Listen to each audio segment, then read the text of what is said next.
berjumpa lagi dalam ibadah kita hari ini. Apa kabar saudara sekalian? Puji Tuhan. Kita sangat bersuka cita sekali karena kita masih dikasih kesempatan untuk memuji dan memuliakan Tuhan. Bagi saudara-saudara yang Zoom juga, selamat beribadah dan kita akan mulai memuji Tuhan, dan kiranya segala apa yang kita doakan selama ini Tuhan selalu jawab. Baik saudara sekalian, sebelum mulai ibadah kita, saya mau sharing sebagian firman Tuhan. Itu ambil dari Amsal pasal 20 ayat 4. Demikian firman Tuhan.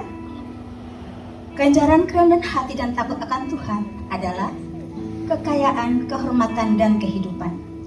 Jadi kalau saudara ingin hidup kaya dan terhormat, kuncinya satu, belajar rendah hati, takut akan Tuhan.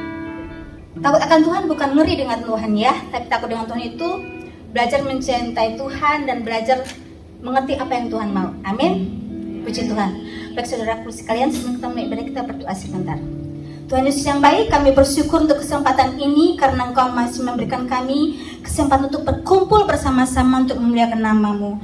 Tuhan, berkatalah puji-pujian ini bagi setiap orang mendengarkannya, baik bagian Zoom maupun ibadah di gereja ini. Kiranya Roh-Mu terus memberkati kami dan mengurapi kami supaya kami makin hari makin bercahaya dan makin bersemangat untuk kemuliaan nama-Mu dan bisa Kau pakai sesuai kehendak-Mu. Terima kasih Bapa. Ibadah kami serahkan ke dalam tangan kasih setia-Mu dari awal pertengahan hingga akhir. Dan kami berdoa, haleluya. Amin.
Sering ku tak mengerti jalan-jalan-Mu Tuhan, bagari gelap darah yang gelap.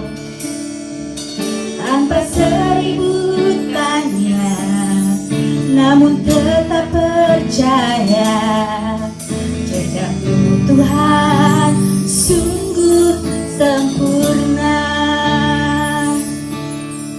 Sering ku tak mengerti jalan-jalan-Mu Tuhan, bagari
menaati karyamu.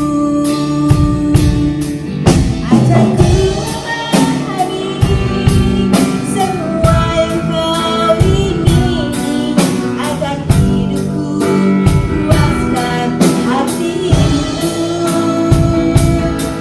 Bagimu aku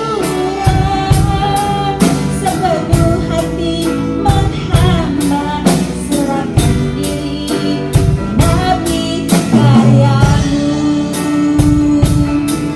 Serahkan diri menaati karyamu. Serahkan diri menaati karyamu.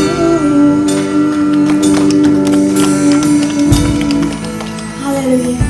Tuhan, terima kasih. Kami ingin Engkau terus membimbing kami agar kami menyerahkan hidup kami, Tuhan, untuk melayani Engkau. Bapa yang baik, sementara kami mendengarkan firman-Mu, Tuhan, berkati hamba membawa firman-Mu, kiranya apa yang firman dia sampaikan, Tuhan, sesuai dengan Engkau kehendaki. Bimbing beliau, sembunyikan dalam salib-Mu, agar kasih-Mu, Tuhan, terus mengalir bagi kami yang mendengarkan firman-Mu, baik dalam gereja maupun yang dalam Zoom. Terima kasih Tuhan Yesus, dalam nama kami serahkan seluruh harapan doa kami. Yang percaya mengatakan haleluya. Amin. Shalom Bapak Ibu Saudara sekalian, puji Tuhan untuk hari ini, untuk kesempatan istimewa di mana kita kembali berkumpul bersama-sama untuk mendengarkan firman Tuhan. Pada hari ini, tema firman Tuhan yang akan saya sampaikan adalah penolong yang lain. Bapak Ibu Saudara sekalian, siapakah yang dapat menjadi penolong bagi kita? Orang yang mampu menjadi penolong bagi kita adalah orang yang memiliki kemampuan, keahlian yang dapat membantu kita. Dalam hidup ini pasti ada sisi dalam kehidupan kita di mana kita perlu penolong. Ya, mungkin ada seorang dokter, mungkin profesinya sebagai dokter, dia adalah dokter yang ahli, spesialis dalam satu bidang tertentu, dan dia mungkin terkenal begitu pakar dalam bidangnya, tetapi ketika berurusan dengan urusan pembangunan rumah atau dana rumah, dia perlu seorang arsitek. Jadi seorang dokter yang spesialis, dia perlu pertolongan dari seorang arsitek. Dalam kehidupan kita, pasti kita perlu pertolongan orang-orang yang ada di sekitar kita. Nah, dalam kehidupan kita sehari-hari Bapak Ibu, ada tenaga-tenaga ahli di sekitar kita seperti seorang arsitek, tukang bangunan, seorang koki, seorang pengacara, seorang dokter, seorang ahli komputer, dan mereka lah orang-orang yang memiliki kemampuan lebih, keahlian, dan kepada orang tersebut kita perlu pertolongan. Kalau saya tidak ahli dalam bidang tertentu, maka saya perlu pertolongan dari pihak lain. Contoh berkaitan mungkin dengan kesehatan. Saya tidak paham kalau contoh kepada saya diserahkan hasil X-ray, hasil rongsen, saya tidak bisa baca apa-apa. Nah, supaya saya tahu apa hasil rongsen itu, maka saya perlu tenaga ahli, yaitu dokter. Nah, Bapak Ibu Saudara sekalian, Yesus itu mati di atas kayu salib untuk menebus kita dari dosa-dosa kita dan membebaskan kita dari belenggu dosa. Nah, Yesus sudah selesai. Jadi kematian Yesus di atas kayu salib membebaskan kita dari belenggu dan kutuk dosa. Keselamatan itu telah selesai dikerjakan oleh Yesus. Dan siapa saja yang datang kepadanya, yang percaya, dia akan menerima keselamatan. Nah, dalam menjalani kehidupan kita sebagai orang-orang Kristen, menjalani kehidupan sebagai orang-orang yang sudah dimerdekakan, kita perlu pertolongan. Karena di dunia ini, Bapak Ibu Saudara sekalian, ada banyak tantangan, ada banyak penderitaan, ada banyak godaan, ada banyak hal di sekitar kita, dan hal-hal itu akan bisa membuat kita tidak setia sampai akhir. Kita membuat kita menjadi orang yang tidak percaya dan tidak menaati firman-Nya. Dan Tuhan menjanjikan bahwa Tuhan memberikan kita penolong yang lain, dan penolong yang lain ini adalah Roh Kudus. Roh Kudus itu akan menjadi penolong bagi kita untuk menjalani kehidupan kita sebagai orang yang telah dimerdekakan. Nah, Yesus ini memperkenalkan tentang Roh Kudus kepada murid-muridnya ketika dia sedang berbicara bahwa dia akan kembali ke surga.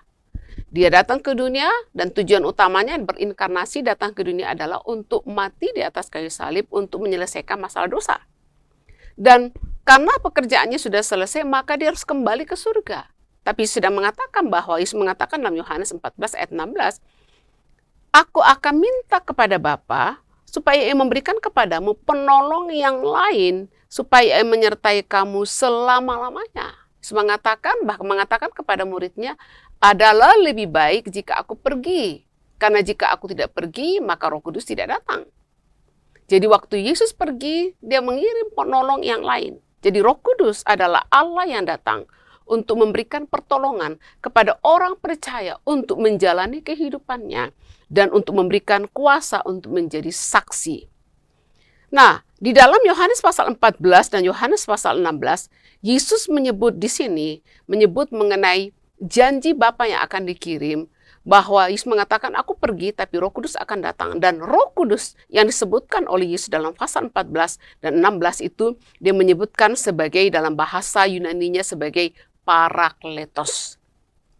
Parakletos atau yang diterjemahkan di dalam Alkitab kita, baik dalam Injil Yohanes pasal 14 dan 16 sebagai penolong yang lain atau penghibur, dari kata Parakletos. Nah, dari namanya Parakletos, arti dasar dari Parakletos itu adalah seorang yang diutus untuk menolong, menasehati, bersyafaat, membantu, menghiburkan, menguatkan, dan mendorong.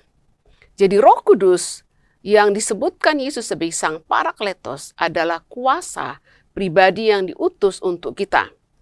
Nah, pada hari ini di dalam Yohanes pasal 14 ayat 16 sampai 25 saya memberikan lima hal yang akan dilakukan oleh Sang Parakletos di dalam kehidupan orang-orang percaya. Yang pertama adalah bahwa Dia akan menyertai kita selama-lamanya. Kemudian yang kedua, Dia berdiam dalam kita. Jadi Dia menyertai kita, Dia maha hadir, dan Dia juga berdiam dalam kita. Kemudian Sang Parakletos ini adalah roh kebenaran. Dan Sang Parakletos ini akan mengajarkan kita tentang kebenaran. Dan Sang Parakletos ini akan mengingatkan kita tentang firman Tuhan. Nah, kemudian di dalam Yohanes pasal 16 ayat 7 sampai 15, gambaran tentang Sang Parakletos. Gambaran tentang Sang Parakletos. Di situ disebutkan yang pertama adalah Roh Kudus diutus oleh Bapa datang ketika Yesus kembali ke surga. Kemudian yang kedua, bahwa Sang Parakletos ini atau Roh Kudus ini akan menginsapkan dunia akan dosa. Karena dunia mereka tetap tidak percaya kepada Tuhan Yesus. Kemudian yang ketiga, Roh Kudus ini akan menginsapkan dunia akan kebenaran. Karena Yesus kembali kepada Bapa dan murid-murid tidak melihat Dia lagi. Jadi Roh Kudus ini akan menginsapkan dunia akan kebenaran. Kemudian Roh Kudus juga akan mengisapkan dunia akan penghakiman, karena penguasa dunia telah dihukum. Kemudian yang kelima, Roh Kudus ini atau Sang Parakletos ini akan memimpin kita ke dalam seluruh kebenaran firman Tuhan, kebenaran kerajaan Allah. Dan yang keenam, Roh Kudus ini akan memberitahukan hal-hal yang akan datang, hal-hal yang akan terjadi di masa depan kita. Dan Roh Kudus ini, Sang Parakletos ini memuliakan Yesus. Dan kemudian yang kedelapan yang dicatat dalam Yohanes pasal 16, bahwa Roh Kudus akan memberitahukan kepada kita apa yang diterimanya dari Yesus. Jadi Bapak Ibu Saudara sekalian, Roh Kudus atau Sang Parakletos atau penolong yang lain atau penghibur, ada 4 tugas utamanya. Yang pertama adalah menyertai kita. Bapak Ibu Saudara sekalian, dalam kehidupan kita perlu orang-orang di sekitar kita, ya. Dengan banyaknya media sosial sekarang seperti Facebook, Instagram, dan Twitter, ya. Saya tidak tahu apakah ada yang lain lagi, tapi yang terkenal itu adalah Facebook, Instagram, dan Twitter. Nah, kadang-kadang Bapak Ibu Saudara saya mengamati ada orang-orang yang di media sosial seperti Facebook, Instagram, atau Twitter, begitu adalah orang yang mungkin seperti sangat ramah, sangat peduli, sangat perhatian, tetapi di dalam kenyataan hidup sehari-hari mereka adalah orang-orang yang kesepian, ya. Jadi Bapak Ibu Saudara sekalian, silakan membuat pertemanan di Facebook, Instagram, atau Twitter, tetapi kemudian jangan hanya sibuk di di depan HP atau tab untuk melototi apa diupdate oleh teman-teman di Facebook. Karena kita hadapan dengan layar kaca saja. Keluar dan bertemu orang, ngopi dan sebagainya. Dan saya kadang-kadang mendapati sesuatu yang lucu Bapak Ibu ya. Saya mengenali, bisa dikatakan saya hampir mengenali semua teman Facebook saya. Dan kadang-kadang saya menerima teman di Facebook itu, saya lihat-lihat apakah saya kenal orang ini atau mungkin ada hubungan keluarga seperti itu. Nah, tapi kadang-kadang saya mendapati begini. Suatu waktu saya pergi ke satu kota. Kemudian di situ saya melihat dalam satu ruangan yang sama, ada seseorang yang ibu ini adalah teman Facebook saya. Yang anehnya, saya mengenali dia, tapi dia tidak mengenali saya. Nah, malah lebih seru lagi, ada yang kadang-kadang di media sosial seperti di Facebook, dia komentari postingan saya, dia like, tetapi begitu ketemu dia tidak mengenali saya. Jadi nampaknya persahabat itu hanya di media sosial, tapi di dalam alam nyata, dalam kenyataan hidup sehari-hari, di dalam kehidupan tidak berteman. Jadi hanya bertemannya di media sosial. Nah, Bapak Ibu Saudara sekalian, kadang-kadang mengapa orang kemudian begitu tergila-gila untuk punya banyak teman di Facebook, Instagram, Twitter dan sebagainya? Karena orang tidak ingin sendirian. Ya. Orang tidak ingin sendirian. Orang perlu kehadiran seseorang dalam hidup. Nah, perlu kehadiran seseorang dalam hidup untuk mungkin menghiburkan, bersuka cita bersama-sama jika ada hal yang menyenangkan terjadi, ada pencapaian-pencapaian. Kita perlu seperti ada orang di sisi kita. Dan walaupun sekarang orang menggantikan media sosial dengan kehidupan yang nyata. Bagi saya, daripada sibuk di media sosial, kenapa? Kalau ada orang yang dekat-dekat, cari waktu mungkin ya duduk ngopi, jalan bareng seperti itu. Jadi memang ada interaksi sosial satu sama lain dan tidak hanya sebatas dengan pertemanan di media sosial. Nah, jadi Roh Kudus ini Sang Parakletos itu menyertai kita. Jadi karena kalau kita menyadari bahwa Roh Kudus Sang Parakletos ini dia menyertai kita, maka kita tidak akan pernah merasa kesepian. Kita tidak akan pernah merasa kesepian karena Roh Kudus itu menyertai kita. Parakletos yang menyertai kita adalah Allah yang Maha Hadir, Maha Kuasa, dan Maha Hadir. Parakletos ini adalah Allah, Roh Kudus.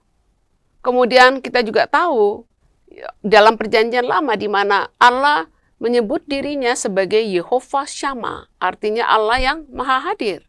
Kemudian Tuhan Yesus namanya adalah Immanuel, artinya Allah menyertai kita sampai selama-lamanya. Allah yang menyertai kita ini, Sang Parakletos yang menyertai kita ini adalah Maha Hadir, Maha Kuasa, dan Maha Tahu.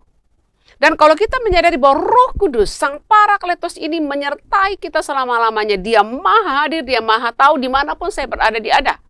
Dalam Mazmur 139, pemazmur Daud menggambarkan betapa Allah Maha Tahu, Allah mengenal kita begitu dalam. Bapak Ibu baca nanti Mazmur 139 adalah gambaran yang luar biasa dari pemazmur Daud mengenai pengetahuan Allah tentang kita. Bahkan pemazmur mengatakan bahwa Allah mengenal aku waktu aku masih bakal anak. Ya, waktu dibentuk dalam kandungan ibu, waktu lahir. Kemudian ada pernyataan di situ mengatakan bahwa sekalipun aku menaruh tempat tidurku di dunia orang mati, sekalipun aku pergi kemanapun aku pergi menyembunyikan diri, Dia ada di sana. Dia adalah Allah yang Maha Hadir.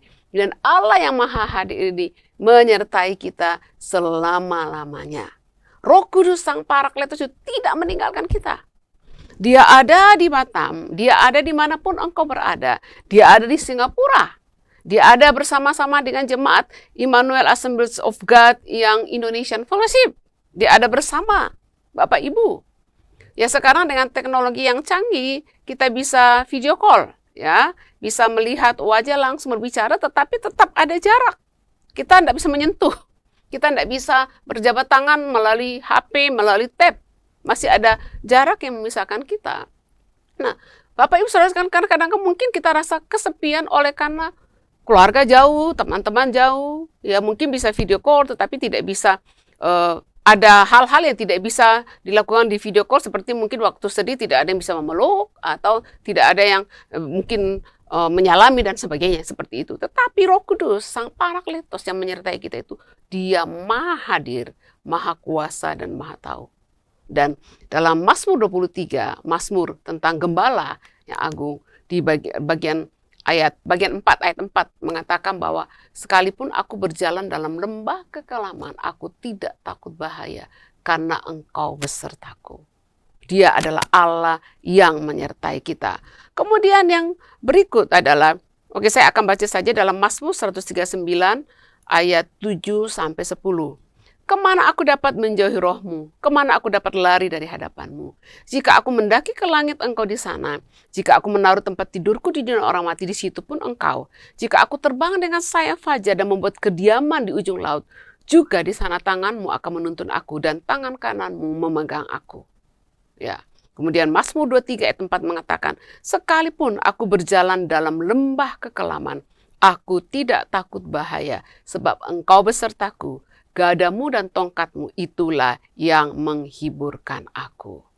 Parakletos menyertai kita, dan sarang Parakletos, penolong yang lain, Roh Kudus yang menyertai kita adalah Roh Kudus yang Maha Hadir, Maha Tahu, dan Maha Kuasa. Kemudian Bapak Ibu Saudara sekalian, di dalam bagian yang berikut berkenaan dengan karya Roh Kudus atau hal yang dilakukan oleh Parakletos atau penolong yang lain dalam kehidupan kita, yang kedua adalah Dia adalah menghiburkan kita. Dia menghiburkan kita.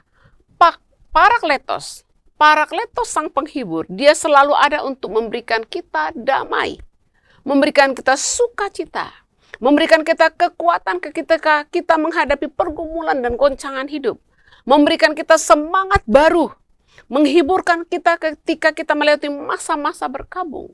Karena Roh Kudus, Sang Parakletos atau penolong yang lain, Dia ada untuk menghiburkan kita. Bapak Ibu Saudara sekalian, menurut orang-orang yang banyak berkecimpung dalam dunia konseling mengatakan bahwa ada peristiwa-peristiwa dalam hidup, ada tragedi-tragedi dalam hidup yang membuat orang tergoncang, yang membuat orang mengalami masa-masa yang berduka seperti itu. Dan yang paling tertinggi itu adalah ketika ada anggota dari keluarga kita atau orang yang kita kasihi, baik keluarga maupun sahabat, yang meninggal dunia. Tetapi kemudian yang kedua yang tertinggi itu adalah waktu pasangan bercerai. Ya. Jadi ada level-level dari tingkat orang stres ya dalam hidup. Nah, Bapak Ibu Saudara sekalian, Roh Kudus, Roh yang menyertai kita selama-lamanya, Sang Parakletos itu atau penolong yang lain itu, Dia adalah penghibur bagi kita. Penghibur bagi kita. Waktu Bapak Ibu ada masalah, kemudian postingkan di Facebook, yang mungkin teman-teman menghibur dengan kasih jempol atau kasih kata-kata, ya cukup menghibur. Tetapi yang namanya penghiburan dari manusia, itu tidak akan bisa berdampak terlalu besar dalam hidup kita. Ya mungkin ya sekedar meringankan, paling tidak membuat kita sadar, oh aku tidak sendirian menghadapi masalah ini. Tetapi Bapak Ibu Saudara sekalian, ada satu pribadi, yaitu Sang Parakletos. Roh Kudus ini diutus oleh Allah untuk menjadi penghibur bagi kita. Menghiburkan kita, untuk memberikan kita damai. Bapak Ibu Saudara sekalian, kalau Bapak Ibu ditanyakan, apa yang engkau pilih?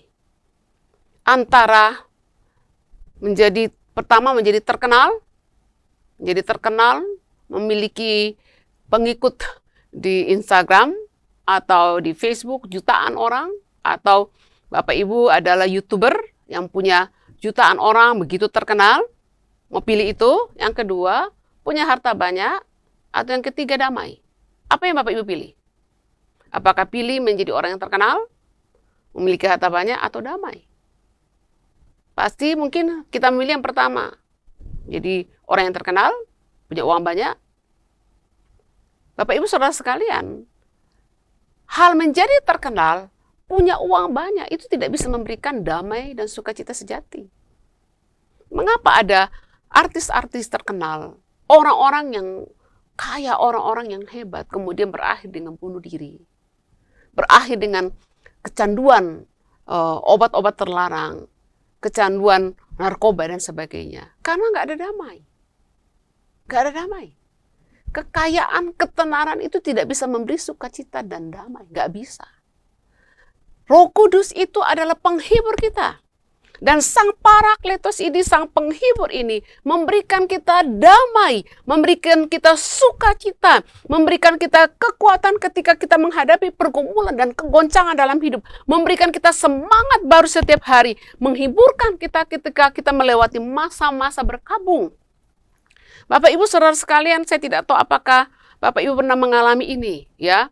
Kadang-kadang bangun pagi hari, bangun begitu buka mata pagi hari, langsung yang muncul dalam hati adalah apa? Khawatir, gelisah. Atau sebelum tertidur ya, mungkin malam hari nggak bisa tidur, ya. Nggak bisa tidur, mutar sana, mutar sini, main game, nonton, nggak bisa tidur. Mengapa orang nggak bisa tidur? Orang yang mengalami gangguan dalam hal tidur, tidak bisa tidur, adalah orang yang banyak masalah. Karena mungkin terlalu banyak pikiran, akhirnya dia nggak bisa tidur. Kemudian apalagi? Bangun pagi-pagi sudah, kok nggak damai ya? Gelisah, khawatir, takut. Nah Bapak Ibu Saudara sekalian, pada saat itu, mari kita datang kepada Tuhan. Mari kita datang kepada Roh Kudus dan mengatakan, Roh Kudus, datanglah dalam hidupku. Engkau adalah penghibur. Sang Parakletos adalah penghibur. Dan kehadiran Sang Parakletos, penghibur ini dalam kehidupan kita akan memberikan kita damai, memberikan kita sukacita, memberikan kita kekuatan, memberikan kita semangat, dan memberikan kita kemampuan untuk bertahan di dalam setiap situasi. Jadi Bapak Ibu Saudara sekalian, penghibur yang sejati itu adalah Roh Kudus.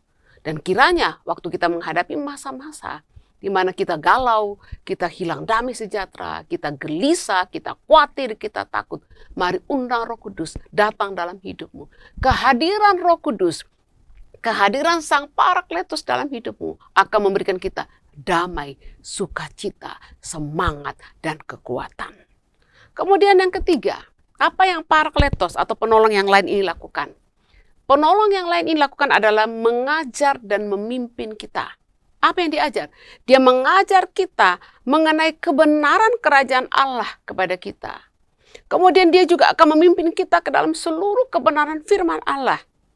Kemudian Sang Roh Kudus ini sebagai pengajar dan pemimpin, memimpin kita dalam menjalani kehidupan pribadi, keluarga, pekerjaan, dan pendidikan. Dan Sang Roh Kudus ini sebagai pengajar dan pemimpin juga akan memimpin kita ke jalan yang benar dan jalan yang penuh harapan, masa depan yang gemilang, masa depan yang sukses. Karena dia adalah pengajar dan pemimpin.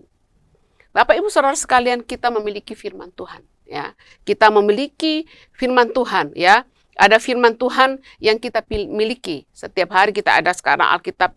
Tidak perlu bawa Alkitab yang buku kemana-mana, karena di HP juga ada Alkitab. Ya, kita ada Alkitab. Tapi kadang-kadang waktu kita menghadapi masalah, atau sedang diuji, atau sedang mumet, kadang-kadang kita lupa firman Tuhan. Kita lupa firman Tuhan. Kemudian mungkin akhirnya kita terperangkap melakukan sesuatu yang tidak berkenan di hadapan Tuhan, oleh karena kita lupa firman Tuhan. Nah, Bapak Ibu Saudara sekalian, kalau Sang Parakletos, Roh Kudus ada dalam kehidupan kita, maka Roh Kudus ini akan mengajar kita, memimpin kita, mengajarkan kita kebenaran Allah. Mungkin ada hal dalam hidup kita yang kita tidak paham. Kita bingung apa yang kita mau lakukan. Kita seperti berada di persimpangan jalan.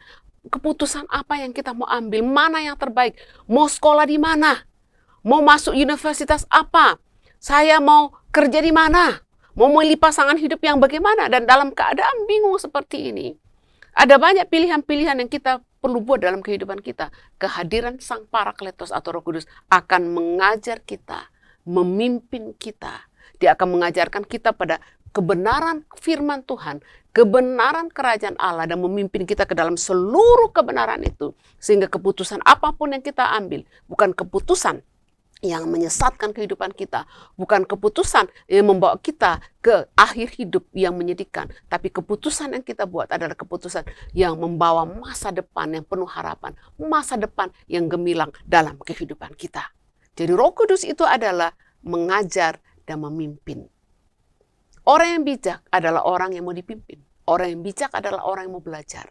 Dan kiranya kita terbuka kepada Roh Kudus dan mengatakan, mari Roh Kudus datang dalam hidupku dan Engkau menjadi pengajar bagiku, Engkau menjadi pemimpin bagi kehidupanku. Kemudian yang keempat, Parakletos atau penolong yang lain. Ini adalah menasehati kita atau menjadi pembela bagi kita. Kehadiran Sang Parakletos atau konselor akan menasihati kita dan membela kita.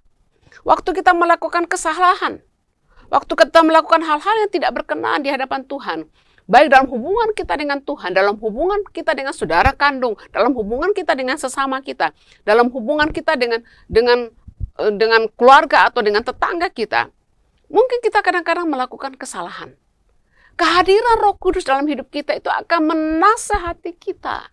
Menasehati kita jika kita melakukan kesalahan. Bapak, Ibu, Saudara sekalian, kalau tidak ada Roh Kudus hadir dalam kehidupan kita, maka kita bisa melakukan kesalahan berulang-ulang, kesalahan fatal, dan kita tidak menyadarinya. Itu sebabnya, lembutkan hati Bapak Ibu. Kalau kemudian kita melakukan satu kesalahan yang merugikan, apakah tindakan nyata atau kata-kata kita yang merugikan orang lain, yang melukai orang lain, mari minta Roh Kudus untuk datang senantiasa menasehati kita, menginsafkan kita, supaya kita tidak terus larut dalam melakukan kesalahan, kita terus hidup dalam ketidakbenaran, tapi Roh Kudus menjadi penasehat bagi kita. Jadi Roh Kudus akan menasehati kita. Kemudian Roh Kudus juga akan menasehati kita ketika kita memerlukan pandangan, saran untuk keputusan-keputusan besar yang akan kita buat. Bapak Ibu kita ini, sehebat-hebat Bapak Ibu, kita bisa salah dalam berpikir. Kita bisa salah dalam pertimbangan-pertimbangan kita. Kita juga mungkin bisa minta nasihat kepada orang lain, ya. Tetapi orang lain itu juga masih manusia, bisa salah, bisa memberikan nasihat yang salah. Tetapi Allah Roh Kudus, Sang Parakletos, Dia adalah Allah yang tidak mungkin salah. Itu sebabnya Bapak Ibu silakan waktu ada masalah, Bapak Ibu menghadapi kebingungan dalam hidup, ada keputusan-keputusan besar yang engkau akan buat dalam hidup, silakan untuk mencari nasihat, mencari pandangan, meminta input dari orang-orang di sekitarmu. Tetapi sekali lagi, input, saran dari orang-orang di sekitarmu itu adalah mereka masih adalah manusia yang bisa salah memberi nasihat. Tetapi Sang Parakletos, Dia adalah Allah yang sempurna, Dia maha tahu, maha kuasa. Dia maha hadir, Dia mengenal kita, Dia tahu apa yang akan terjadi. Di dalam Yohanes 16 dikatakan bahwa Dia akan memberitahukan apa yang akan terjadi di masa depan. Dan kiranya dalam hidup kita, kita selalu memohon, minta nasihat kepada konselor yang ajaib. Kita minta nasihat kepada Roh Kudus Sang Parakletos, Sang penasehat kita. Dan kalau nasihat atau saran, bimbingan, tuntunan dari Roh Kudus yang kita ikuti, maka tidak akan ada kesalahan apapun dalam apa yang kita putuskan. Jadi mari Bapak Ibu mengatakan, Roh Kudus, Engkau Parakletos, jadilah penasehat bagiku. Kemudian kita juga perlu dinasehati ketika kita memerlukan hikmat untuk masalah-masalah yang terjadi dalam kehidupan pribadi, keluarga, pekerjaan, pendidikan, dan sebagainya. Sang Parakletos ini juga akan menjadi pembela bagi kita. Akan menjadi pembela bagi kita. Waktu kita menghadapi pergumulan, menghadapi tantangan dalam hidup, menghadapi orang-orang yang mungkin menyerang kita. Dan bukan hanya bicara mengenai manusia sesama kita yang mungkin menyerang kita. Dan kehadiran Sang Parakletos itu adalah membela kita. Bahkan Sang Parakletos itu akan membela kita ketika kita menghadapi tuduhan dan dakwaan dari iblis. Kehadiran Roh Kudus itu akan membela kita, akan menguatkan kita, akan menolong kita. Bapak Ibu Saudara sekalian, kiranya renungan firman Tuhan hari ini ketika berbicara mengenai Roh Kudus itu ada 4 hal yang dilakukan dalam kehidupan kita. Dia menyertai kita, menghibur kita, mengajar dan memimpin kita, menasehati kita, dan membela kita. Oleh karena itu, Bapak Ibu jangan jalani kehidupan tanpa kehadiran Roh Kudus. Kalau kita hidup pada hari ini sebagai orang Kristen dan kita tidak mengundang Roh Kudus dalam kehidupan kita, kita tidak melibatkan Roh Kudus dalam kehidupan kita, maka kita akan menghadapi banyak masalah. Mau menjalani kehidupan Kristen yang berkemenangan, mau jalani kehidupan yang penuh kemenangan dengan masa depan yang gemilang, mau menghadapi kehidupan dengan ada kekuatan baru setiap hari, libatkan Roh Kudus, undang Roh Kudus, Sang Parakletos untuk hadir dalam kehidupanmu. Karena waktu Dia hadir dalam kehidupan kita, Dia menyertai kita selama-lamanya. Dia menghiburkan kita, mengajar dan memimpin kita, menasehati dan membela kita. Demikian renungan firman Tuhan pada hari ini. Mari kita berdoa. Bapa dalam surga, pada hari ini kami datang kepadamu. Kami mengucap syukur buat renungan firman Tuhan hari ini mengenai karya Roh Kudus, Sang Parakletos dalam kehidupan kami. Tuhan, kami tahu firman-Mu menjanjikan bahwa Engkau akan mengutus Roh Kudus untuk menjadi penolong bagi kami. Dia adalah Parakletos yang datang untuk menolong, menghiburkan, dan menguatkan. Sang Parakletos ini akan menyertai kami, menghiburkan kami, mengajar kami, dan memimpin kami, menasehati kami, dan membela kami. Kiranya Tuhan, kami memutuskan untuk mengundang Roh Kudus hadir dalam kehidupan kami. Melibatkan Roh Kudus dalam seluruh aspek hidup kami. Maka kehidupan yang akan kami jalani adalah kehidupan yang berkemenangan. Kami mengucap syukur buat firman pada hari ini. Dan mari Roh Kudus memimpin kehidupan kami. Dalam nama Yesus kami berdoa. Amin. Tuhan memberkati. Shalom.